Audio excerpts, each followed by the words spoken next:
아멘. 어떤 의사 선생님에게 중년의 한 남자가 찾아왔습니다. 삶이 너무 우울하다고, 너무 삶이 가혹하고 잔인하다고, 그리고 너무 힘들다고,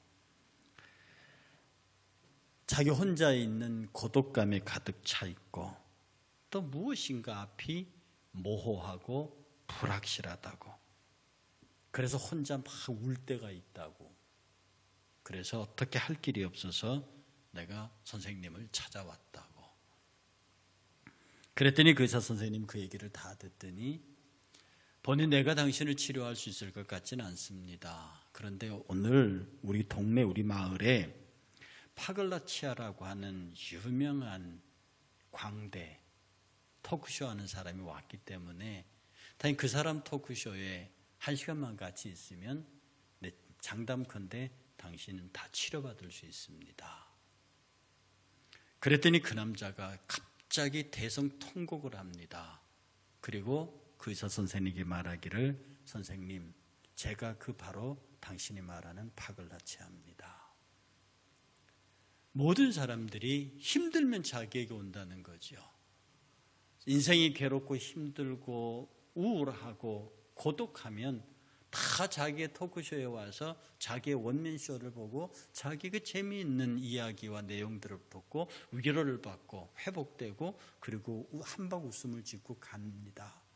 그래서 사람들은 자기를 대단한 사람으로 한다는 거예요. 지금 선생님조차도 나를 정말로 모든 사람들에게 위대한 어릿광대라는 표현을 쓰지 않으셨습니까? 사람들을 다 나를 위대한 어릿광대로 합니다.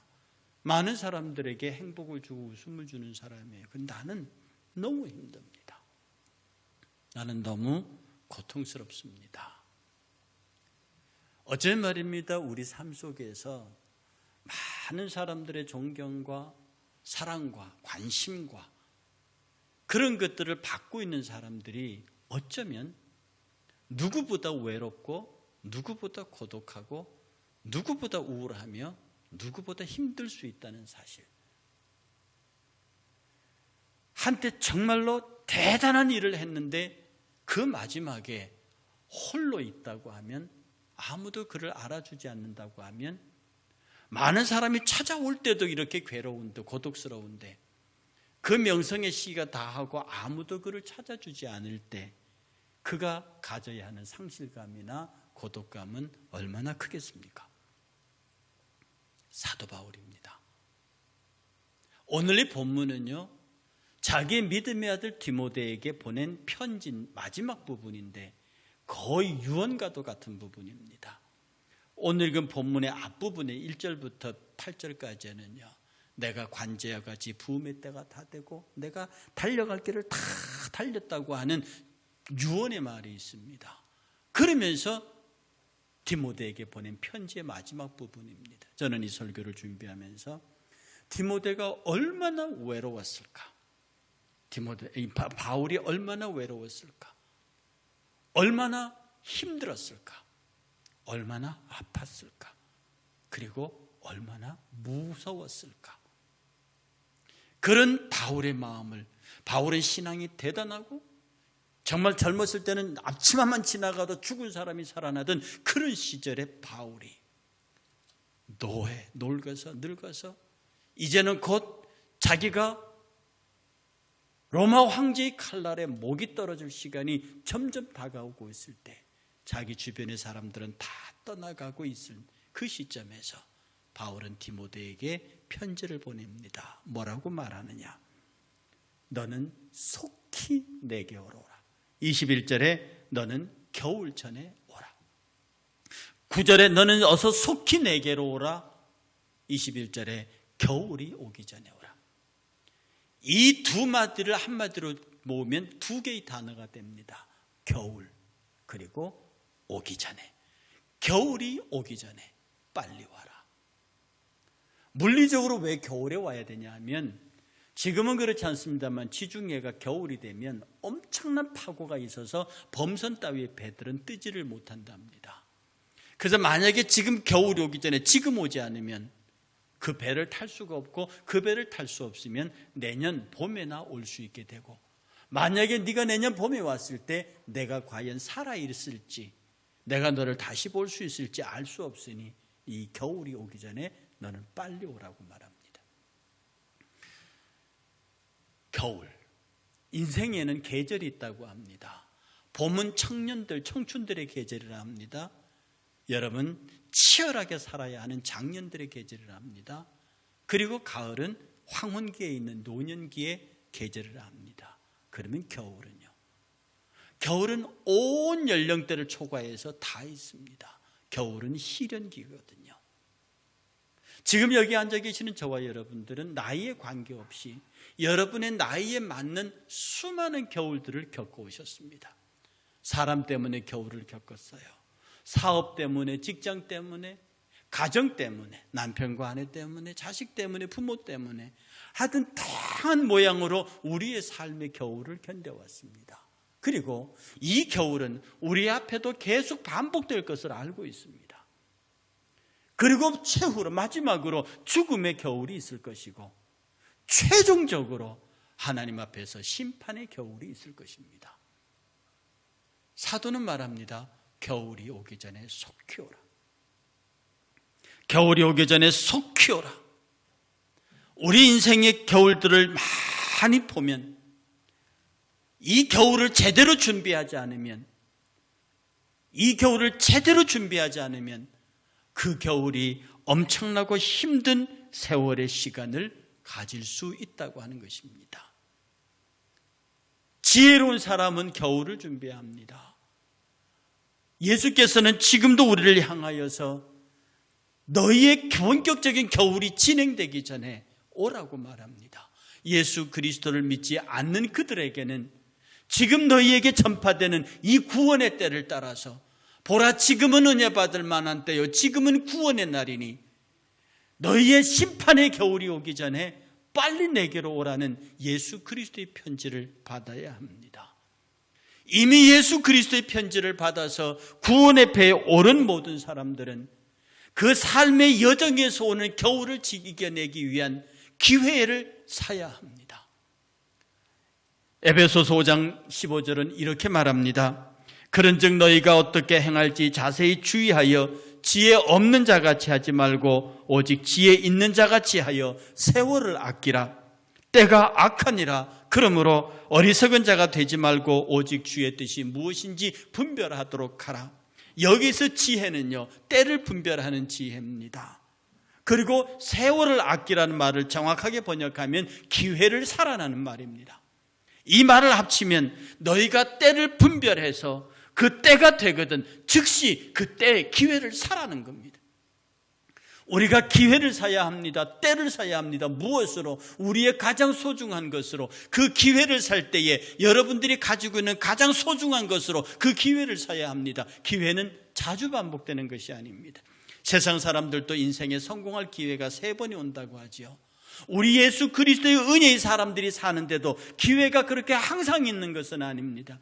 은혜가 우리에게 충만하지만 그 은혜가 늘 있는 것은 아닙니다. 우리는 누구든지 언제든지 구원받을 수 있지만 그 구원의 기회가 항상 있는 것은 아닙니다. 저와 여러분들의 인생을 살면서요, 정말로 주를 위해서 헌신하고 주를 위해서 살아야 하는 것은 겨울이 오기 전에 그 겨울을 예배하는 것입니다. 우리 인생에서 겨울이 아니올 수 없습니다. 우리 인생 속에서 시련의 세월이 아니올 수 없다고요. 그 시련의 세월을 무사히 넘길 수 있는 것은 그 시련의 때를 미리 준비해서 우리가 기회를 사는 것입니다. 그 기회를 살 때에, 시간을 살 때에, 그 때를 살 때에 우리의 시련의 세월은 많은 사람들이 생각했던 것보다, 많은 사람들이 겪었던 것보다 더 무던하게 넘어갈 수가 있습니다. 놓치면 후회합니다. 여러분, 쉰들러 리스트라고 하는 영화를 보셨나요? 거기에 주인공으로 나오는 오스카 쉰들러, 그가 자기 재산을 전부 투자해서 무려 1200명의 유대인을 구했습니다. 전쟁이 끝나고 그 1200명의 유대인들이 정말로 이빨에 금을 뽑아서 그에게 감사의 표시로 반지를 해 주었습니다. 그때 쉰들러 리스트는 그 반지를 받고 울면서 이렇게 말했답니다. 다 재산을 팔아서 그들을 구제했는데 딱 팔지 않는 고가의 재산이 하나 있는데 그것이 자동차였답니다. 쉰들러가 그렇게 자동차를 좋아했대요. 그가 울면서 그 자동차를 가리키면서 내가 저 자동차를 팔았더라고 하면 몇 사람이라도 더 구할 수 있었을 텐데 라고 울었다 합니다. 선한 울음이죠. 선한 울음이죠. 오늘 우리는 우리의 가장 소중한 것으로 선한 울음을 사야 합니다. 선한 기회를 사야 합니다.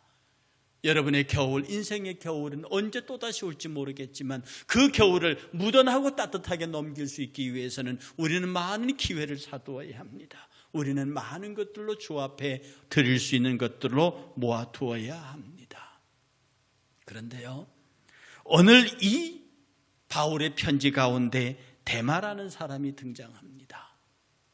성경은 기록하기를 데마는 이 세상을 사랑하여 나를 버리고 데살로니가로 갔다고 했습니다. 이 데마가 누구냐 하면 골로새서나 빌레몬서를 보면 데살로니가 출신으로 바울 옆에서 비서처럼 바울을 따르던 사람이었습니다. 그런데 그가 어느 순간에 바울을 떠나서 데살로니가로 돌아가 버렸습니다. 여기에 데마에 대한 바울의 원망은 없습니다. 그런데 제가 데마 입장에서 가만히 생각해 봤습니다. 얼마나 고민했을까요? 얼마나 번민했을까요? 밤을 자지 못하면서 그가 바울에게 원망이 없습니다. 그러나 지켜보니까 바울의 죽음이 시시각각 다가오고 있습니다. 바울의 옥중 생활이 그렇고요. 주변에 예수를 믿는 환경이 너무 어렵습니다. 얼마나 불면의 밤을 지새웠을까요? 그리고 그는 고향으로 돌아가 버렸습니다. 그레스게는 갈라디아로 갔습니다. 디도는 달마디아로 갔습니다. 두기고는 에베소로 갔습니다. 데마는 고향으로 가버렸습니다. 다른 사람은 다 사명지를 찾아서 바울을 떠나갔지만 데마는 자기 일신의 안전을 위해서 떠나가 버렸습니다. 사랑하는 여러분, 우리와 함께 신앙생활을 하다가 우리 곁을 떠난 사람들이 많이 있습니다. 생각하면 아프지요. 이유가 무엇이든 원인이 무엇이든 그가 우리와 함께 어울리지 못하고 이 시련의 시간을 떠나버렸습니다. 우리가 마음 아파야 하고 그를 원망할 이유 없이 우리가 주님 앞에 기도해야 하는 것은 데마와 같이 비록 세상을 사랑하여 세상을 가버린 사람, 더 이상 교회 생활을 안 하는 사람일지라도 우리는 그들의 영혼을 위해서 기도해야 합니다. 그런데 여기서 바울은 또 한 사람을 지명합니다. 자기의 추운 겨울을 함께 지내줄 사람을 지명합니다. 그가 누가입니다. 누가는 의사입니다. 특별히 마태복음, 누가복음 가운데서, 요한복음, 사복음서 가운데서 누가복음은 병 고치는 기사가 참 많이 나와 있고 자세하게 나와 있습니다. 왜냐하면 누가 자신이 의사이기 때문입니다. 당시 바울을 면회하는 것으로, 바울을 따르는 것만으로도 신상의 위협을 가할 수 있는 시절이었습니다. 데마가 떠난 이유기도 하죠. 그런데 누가는 아랑곳하지 않습니다. 그는 바울의 옥중 면회를 했고요, 바울을 진단했고요, 바울을 치료했습니다. 누구도 그를 막지 못했습니다. 노구에 바울을 보살필 수 있는 사람은 누가밖에 없었다고 하는 것입니다.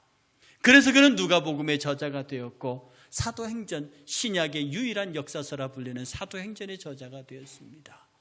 우리는 이런 사람을 착한 사람, 충성된 사람이라고 부릅니다. 세상은 착하고 충성된 사람을 어리석다고 말하지만 복음은 착하고 충성된 사람에 대해서 최고의 찬사를 쓰고 있습니다. 사도행전 11장 24절에 바나바는 착한 사람이요 성령과 믿음이 충만한 사람이라 이에 큰 무리가 죽게 더하였다고 했습니다. 바나바는 착한 사람이었습니다.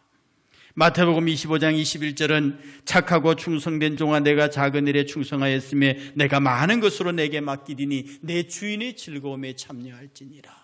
어쩌면 누가는 그리스도의 보시기에 바울 앞에서 충성스러운 사람이었고 바울 앞에서 착한 사람이었습니다. 우리가 주님 앞에 일하고 주를 섬길 때에 정말로 주님 보시기에 착한 사람, 주님 보시기에 충성된 사람으로 함께 동역할 수 있다면 그 사역이 실패할 리가 없다고 하는 것입니다. 여기에 바울은 또 한 사람을 소환합니다. 마가입니다. 디모데에게 말하기를 네가 올 때에 마가를 데리고 오라. 그가 나의 일에 유익하니라. 이 마가는요, 여러분이 알고 있는 마가 다락방집 아들입니다. 부잣집 아들이에요. 그러니 그가 고생을 많이 안 했습니다. 그런데 그의 삼촌이 바나바예요. 너무 좋으니까 바나바를 줄줄 따라다녔습니다. 그러다가 바울을 만났습니다. 바울의 복음에 매료됐습니다. 그냥 기분이 업됐습니다. 두 사람이 선교 여행 간다니까 따라가겠다고 했습니다. 바울도 허락했고 바나바도 허락했습니다. 그런데 가다가 도적의 위협과 적신과 칼이 날아듭니다. 여러 가지 환난과 핍박과 생명의 위협을 당했습니다. 이 고귀하게 자란 도련님이 그걸 못 견디는 겁니다. 그리고 어느 밤에 도망을 가버립니다. 1차 전도여행이 끝났습니다. 그러려니 했습니다. 2차 전도여행을 바나바와 바울이 준비하는데 대뜸 또 요한이 났습니다. 마가가 났습니다. 나도 가겠다고. 바울이 대노합니다. 너는 안 된다. 그의 삼촌 바나바가 지금 이렇게 잘못했다고 하지 않느냐, 데리고 가자. 바울은요, 성격이 불같은 사람입니다. 대쪽 같은 사람입니다. 바나바는 착한 사람이에요. 부드러운 사람입니다. 성경은요, 표현하기를 이 일을 놓고 심히 다투었다. 두 사람이 심히 다투었더라. 심지어 그날 이후로 사도 바울과 바나바는 만나지 않습니다. 만났다는 기록이 없고요. 더 놀라운 것은 그 이후로 사도행전 12장부터는 바나바의 이름은 아예 성경에 등장하지도 않습니다. 그런 마가입니다. 그런 마가를 디모데에게 말하기를 네가 올 때에 마가를 데리고 와라. 덧붙여 말하기를 그가 나의 일에 유익하니라. 이 말을 미루어 보건대 두 번째 마가를 쫓아낸 이후에 조금의 시간이 흐른 다음에 마가는 바울로부터 용서받았던 것 같습니다. 바울을 도와서 동력했던 것 같습니다. 그러니 지금 인생의 마지막 순간에 디모데 네가 올 때에 그 마가를 데리고 와라. 그가 나와 함께 일했는데 그 일하는 것이 나의 도움이 된다라고 말하는 겁니다. 아름다운 일 아닙니까? 여러분, 주의 일을 하다가 다툴 수 있습니다. 주의 일을 하다가 기분 상할 수 있습니다. 의견이 안 맞아서 큰 소리 날 수도 있습니다. 바나바와 바울처럼 심히 다투어서 다시는 못 만날 정도의 싸움이 될 수도 있습니다. 그런데 바나바는 나름대로 마가를 데리고 그의 사역을 계속했고요. 바울은 실라를 데리고 그의 사역을 계속했습니다. 그들의 싸움은 하나님의 영광과 하나님의 나라와 교회를 세우는 거룩한 싸움이었습니다. 그 싸움 때문에 두 사람이 원수가 되었다는 기록이 없습니다. 오히려 바울은 마가를 데리고 와라. 그가 나의 일에 유익하다고 말합니다. 싸울 수 있습니다. 교회 안에 다툴 수 있습니다. 그러나 그것이 오래 갈 수 없는 것은, 오래 가서는 안 되는 것은, 그것이 원망이 되어서는 안 되는 것은 딱 하나의 이유가 주의 영광을 위한 일이었기 때문입니다. 모든 일을 합력하여 선을 이루는 것이었기 때문입니다. 그러니 여러분이 혹시 지금까지 신앙생활 가운데 교회 일로 주의 일로 마음 상한 일이 있으면 푸셔야 합니다.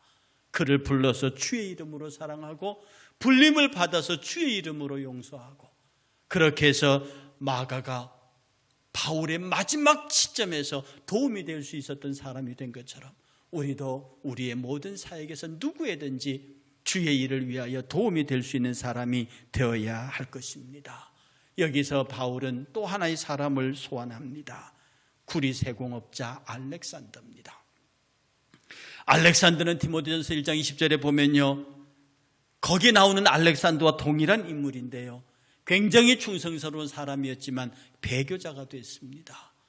교회 출교당한 다음에 밖에 나가서 바울을 엄청나게 괴롭혔습니다. 그가 복음의 내용을 알고 있기 때문에 무섭게 바울을 대항했습니다. 바울이 얼마나 힘들었으면 디모데에게 너도 저를 주의하라고 말합니다. 그러면서 끝까지 바울은 그 알렉산더를 책망하지 않습니다. 알렉산더를 원망하거나 저주하지 않습니다. 뭐라고 말씀하시느냐? 주께서 그 행한 대로 그에게 갚으시리라. 주께서 갚으시리라. 너는 그를 조심하고 그를 주의하지만 너도 나도 그를 원망하거나 그를 저주하거나 그럴 수 없다. 자기를 아프게 하고 떠나간 사람입니다. 그리고 밖에 나가서도 계속 그를 괴롭히는 사람입니다. 바울은 말하기를 그래도 우리는 인내해야 한다. 그래도 우리는 그를 저주하지 말아야 한다. 우리는 오직 그가 주께서 처벌하시도록, 주께서 처분하시도록 우리는 그의 영혼을 주께 부탁해야 한다. 여러분의 삶의 겨울 앞에서 여러분이 혹시 마음으로 미워하는 사람이 있습니까? 마음으로 언짢게 생각하는 사람이 있습니까? 오히려 그를 위해서 기도하며 주께서 그를 긍휼히 여기주실 것을 구해야 할 것입니다. 끝으로 바울은 하나의 부탁을 합니다. 너는 올 때에 트로아에 들러서 가보의 집에 있는 내 겉옷과 가죽 성경책을 가져오라고 말합니다. 이 겉옷과 가죽 성경은 바울이 그 길고 긴 겨울을 지내기 위한 것이었습니다. 겉옷은 몸의 추위를 막아줍니다. 성경은 그의 영혼을 감싸줄 것입니다. 우리가 이 세상을 살면서 믿음으로 살면서 우리가 옷으로 추위를 감당해야 합니다. 그것은 그리스도인뿐만 아니라 세상의 모든 사람들이 추위를 막는 것은 옷밖에 없지 않습니까? 바울은 말합니다. 이건 바울의 청빈한 생활을 가리키는 게 아닙니다. 어떤 분이 그것은 바울의 청빈함이라고 얘기하는데 그런 뜻은 아닙니다. 바울은 말하기를 그 옷을 가져오라. 내가 그 옷으로 겨울을 나야 하겠고 성경책은 가죽에 쓴 것을 가져와라. 바울의 생애 전체를 통틀어 보건대 그가 그 어려운 시기를 넘길 때마다 그가 기대고 그가 끌어안았던 것은 말씀이었습니다. 온전히 모든 것을 다해서 그 모든 복음의 전도 여행을 위해서 그는 두 벌 옷을 가지지 않았습니다. 전대 속에 금이나 은이나 동을 넣지 않았습니다. 오직 그는 지팡이를 짚고 신을 신고 그냥 자기 먹을 것을 자기 복음 전하는 곳에서 얻을 것을 각오하고 그는 그렇게 그들의 복음의 겨울을 지냈습니다. 오늘 이 땅에 우리가 살면서요, 이 시대에 살고 있는 모든 사람들과 함께 옷을 입고 겨울을 넘기고 그 겨울을 넘기는 사람들에게 우리가 하나님의 복음의 말씀을 나누어 주어야 합니다. 우리의 겨울을 따뜻하게 할 수 있는 것은 말씀입니다. 우리의 영혼을 녹일 수 있는 것은 말씀입니다. 우리와 함께 할 수 있는 것은 말씀입니다. 절대로 어떤 경우라도 말씀을 떠나서는 우리의 삶이 따뜻하게 될 수 없다고 하는 사실입니다. 겉옷을 가져오고 성경책을 가져오고 그리고 그 모든 사람들 브리스가와 아굴라 오네시보로 그리고 에라스도에게 문안해라. 으블로와 부데와 리노와 글라디오와 내 모든 형제들이 너에게 문안하는데 이들도 네가 기억하고 축복해라. 여기 이름 간단하게 지내가지만요, 리노 같은 경우에는 교회사의 전승에 의하면 베드로의 두 번째 이은 교회의 지도자가 되었다고 합니다. 바울의 머릿속에 이들의 이름 하나하나가 기억되면서 이들을 축복하고 이들을 디모데에게 부탁해서 디모데가 이들의 영혼을 이끌고 교회를 계속해서 세워갈 것을 유언으로 말하고 있습니다. 그리고 그가 결론으로 맺은 21절에 또 한마디, 겨울이 되기 전에 속히 와라. 겨울이 되기 전에 속히 와라. 사랑하는 여러분, 저와 여러분들의 인생의 겨울 앞에 있습니다. 지나온 겨울도 많았겠지만 앞으로 우리가 지나야 할 겨울이 너무 많이 있습니다. 이것을 여러분 홀로 지나가겠습니까? 제가 이 말씀을 준비하면서 많은 생각을 했습니다.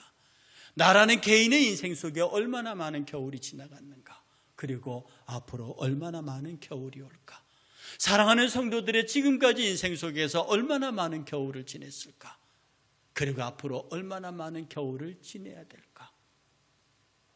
거기에서 그들을 떠나가는, 나를 떠나가는 대만은 몇 명이나 될 것이며 나를 대항하는 구리 장세가 알렉산더는 또한 몇 명이 될 것이며, 더불어 나와 함께 동력하는 동력자들은 얼마나 될 것이며, 나의 마가는 어디 있으며, 내가 부를 디모데는 어디 있고, 나와 함께 마지막 끝까지 복음의 사역하고 서로 문안할 나의 형제들은 어디 있는가? 겨울이 오기 전에 오라. 우리가 겨울이 오기 전에 예수 그리스도에게로 가야 합니다. 겨울이 오기 전에 복음 앞으로 가야 합니다. 겨울이 오기 전에 우리의 겉옷을 입고 우리의 말씀 앞에 서야 합니다. 겨울이 무서운 것이 아니라 겉옷이 없는 것이 무섭고, 겨울이 두려운 것이 아니라 그 겨울을 견딜 복음이 없음이 두렵습니다. 복음으로 함께 견딜 동력자가 필요합니다. 얼마 전에 나를 마음에 아프게 했던 동력자를 끌어안아야 합니다. 떠나간 사람을 불러야 합니다. 그리고 그들과 함께 이 추운 겨울을 넘어가야 합니다. 앞으로 남아있는 인생의 수많은 겨울, 그 겨울이 오기 전에 주님에게로, 말씀에게로, 은혜에게로 나오시기를 주의 이름으로 축복합니다. 다 같이 일어나셔서